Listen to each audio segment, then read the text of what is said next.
Thank you, David, and hello everyone. And welcome to the latest session in our Stronger Together series. And for the eagle-eyed amongst the audience, you may notice that my location has changed from the previous sessions.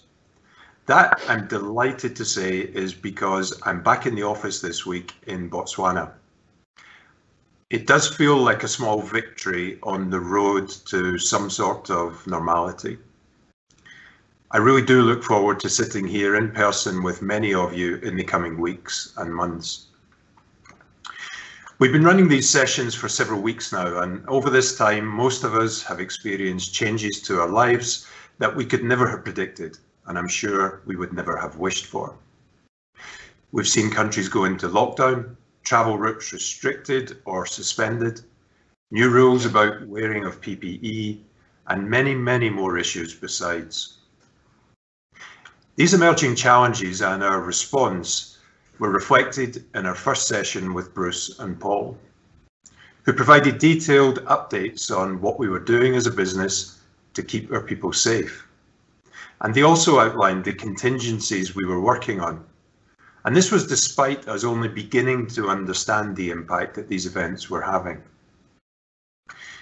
There is no question that these events have been challenging, both personally and professionally. But I have been humbled and enormously proud to see how many people in our industry have stepped up to meet these challenges head on. It's not only been encouraging, but it's also been comforting to see an entire industry pulled together. However, I want to mention that despite the airwaves being dominated by bad news, we are beginning to see some positive signs emerging. Lockdowns are beginning to ease across the globe, and livelihoods are beginning to gradually adjust to the new reality. Like others, we have begun to reopen some of our operations, albeit at a reduced capacity. And we've also been pleasantly surprised by how quickly retail has begun to recover in China. The majority of retail stores are now fully open, and customers are beginning to return, and with some higher-end diamond jewelers reporting good sales, and in a few cases, even year-on-year growth during April and the recent Golden Week. Even with this all being true, it would be naive to think that we're out of the woods. We're far from it, of course. We still have challenging days to come, but you can rest assured that at De Beers, we will continue to fulfill what we believe to be our role in working to support our business, our team members, our host countries, and the diamond value chain as a whole. With that in mind, today's session is extremely timely. We are joined by De Beers Group Executive Vice President of Corporate Affairs, David Prager, who is going to discuss how establishing a coherent understanding of our reasons for being in business has been vital in allowing us to implement a targeted program of communications covering a wide range of topics and concerns. David will also discuss the impact this understanding has had on the activities that we have undertaken over the last few weeks to support our people, the communities in which we operate, and the wider diamond industry. As David mentioned, we have, as with the previous sessions, we'll be running a question and answer session following David's talk. So please do submit any questions that you have using the Q&A facility on your screen. You can do this at any time during the presentation or during the question and answer session itself. And we will be happy to answer questions directly relating to David's presentation or any other related or more general midstream topic. We have more events planned over the coming weeks, again, as David mentioned, which will cover topics such as marketing and innovation. Attendance at our events so far has really been fantastic, so I do hope that you will continue to join us.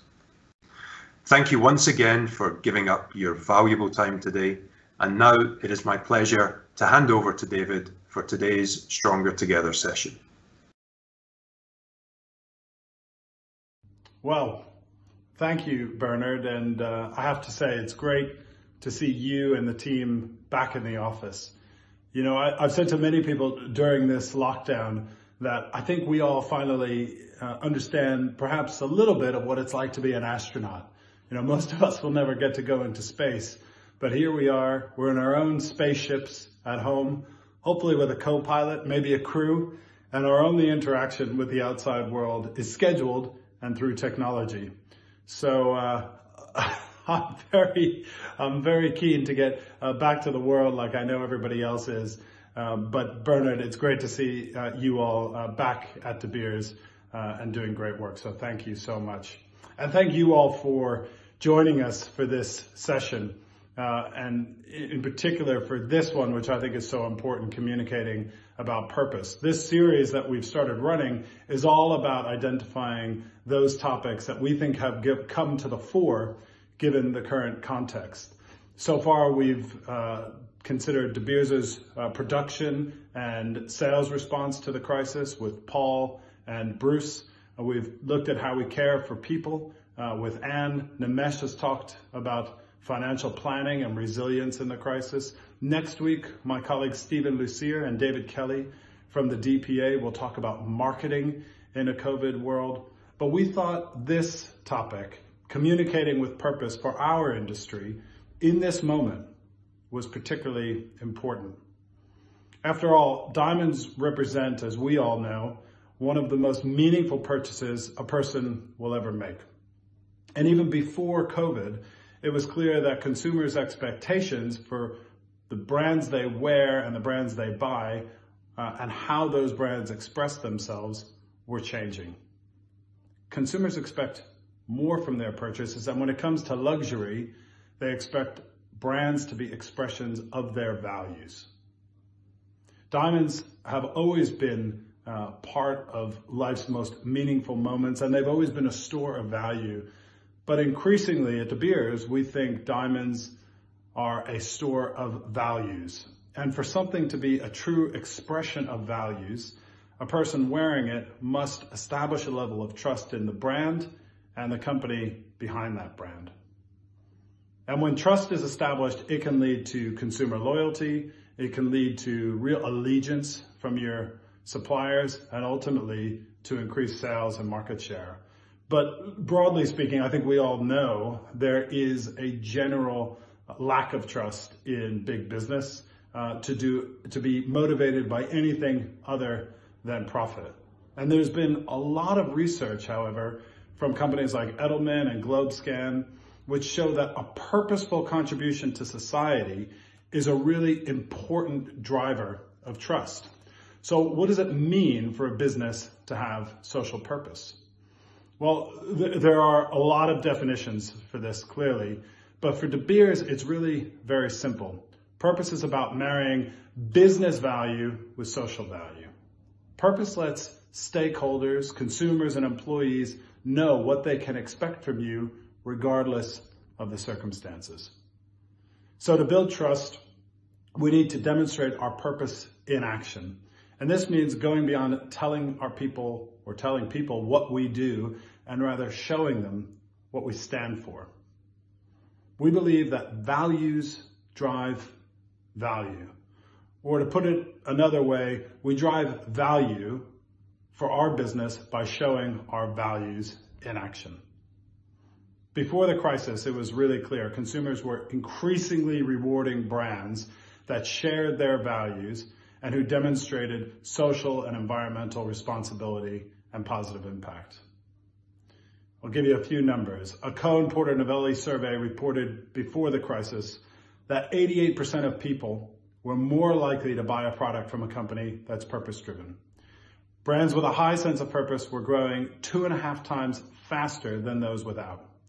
More than 9 in 10 millennials would switch brands to one associated with a cause, and more than a quarter, 26% of Gen Z, were likely to refuse to buy products because of ethical or environmental concerns, the conditions under which they were produced, or what they were made from. And as the pandemic and economic crisis compel people to evaluate what's important to them and what they choose to purchase says about them, we think that this trend is only going to accelerate. It was 1947, when De Beers was only about 60 years old, when a young copywriter named Francis Garrity penned the now famous line, "A diamond is forever." And for now more than half a century, a lot longer than half a century, that line has really simply and perfectly summed up the epic story of a diamond and articulated the power of diamonds to symbolize those things within our own lives that we hope will last forever. Our commitment, our families, our love. And for all of us who work at De Beers, a diamond is forever does carry an additional meaning. For us, we know firsthand that diamonds have the power to build forever in the communities and countries in which they are found. Therefore, at De Beers, we call our commitment to building a lasting, positive legacy, building forever. And building forever describes how we seek to ensure that all of our activities create a net positive impact by protecting the natural world, standing with women and girls, partnering for thriving communities, and leading ethical practices across industry. Our organizational commitment to building forever before the crisis has really provided us with a roadmap of how to respond to it. We've refocused our business in our host communities to respond to the pandemic with our priorities aligned to three key areas. First, we're helping our communities prepare for the pandemic, including providing water infrastructure to communities to improve access to sanitation. We're providing hygiene and healthcare products to local clinics and health authorities, and we've identified vulnerable households. We're providing food parcels to those vulnerable households. Second, we're supporting the emergency response, including donating medical equipment and supplies such as testing machines and kits, ventilators, masks, thermostats, PPE, hand sanitizers. We're repurposing our mine infrastructure, our vehicles and facilities to use for the emergency response. For example, we're changing dormitories into isolation centers should they be required.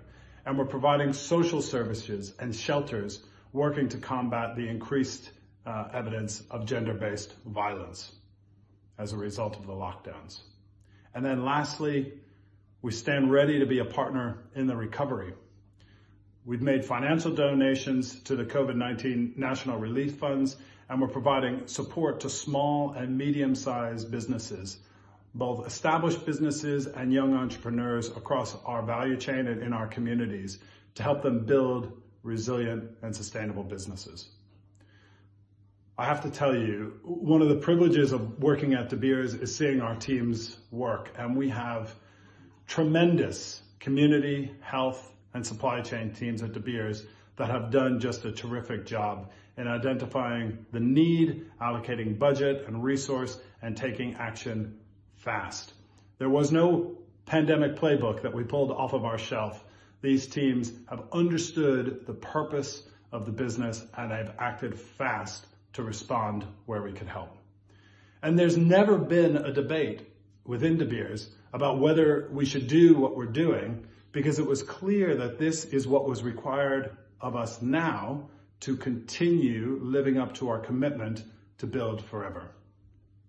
I'll tell you what has been less clear, though, for brands is how and whether to communicate this work. And that's a tough challenge.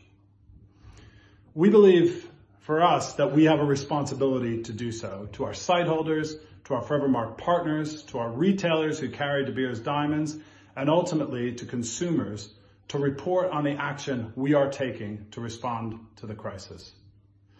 Edelman's recent special report, Brand Trust and the Coronavirus Pandemic, found that consumers want to hear from brands during the crisis. I'll give you some numbers. 89% of consumers expect or hope that brands will keep the public fully informed on how they support and protect their employees and their customers. 65% of consumers agree that how well a brand responds to this crisis now will have a huge impact on their likelihood to buy that brand in the future. Will they demonstrate a socially driven purpose and help the greater good or not? There is no playbook on how a brand communicates in a time like this. We've kind of had to get a feel for it and use our intuition about what feels right to us and authentic to De Beers. But that has led, as we've worked over the past several weeks and months, to a few principles that we've coalesced around about how we communicate in a crisis like this, and I'd like to share a few.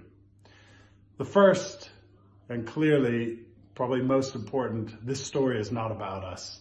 Brands love to put themselves at the center of stories, but this one is about the healthcare workers, the community leaders who are fighting COVID on the front lines, whom we are privileged to support. The more brands try to take credit, I think the more they'll alienate their audience. Second, the whole is clearly greater than the sum of its parts. It's important to build a narrative of communications rather than this kind of scattergun approach. Establish where the business has most strength in providing benefits for others and focus on this. If you do this, you're going to build a coherent, consistent set of communications that tell a bigger story of where your business is focusing its support.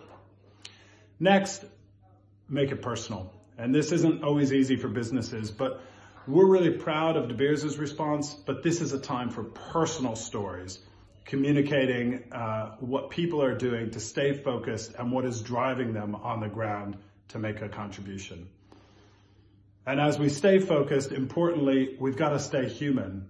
We have a responsibility to communicate what we're doing and do it with rigor, with statistics and numbers and data, but we also have to remember that this crisis affects all of us, every one of us, and people are going through a really hard time that requires compassionate and empathetic communication.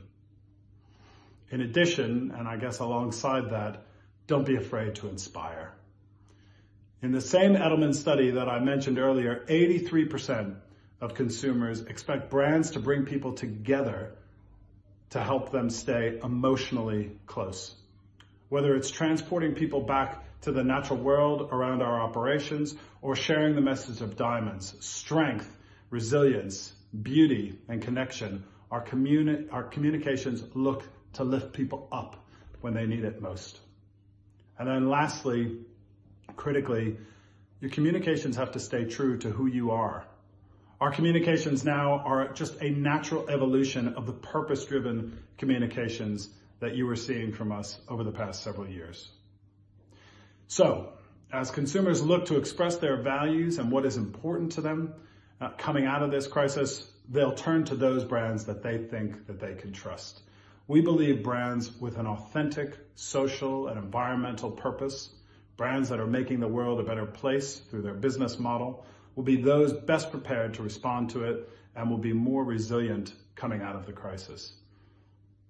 In this time of need, we all have to step up. It's when business can contribute in a way that fits what they're passionate about, what they're good at, while building valuable trust by communicating effectively and allowing others to see what you stand for when it matters most. Thank you. I hope you found this talk helpful, and we look forward to taking your questions. Stay safe.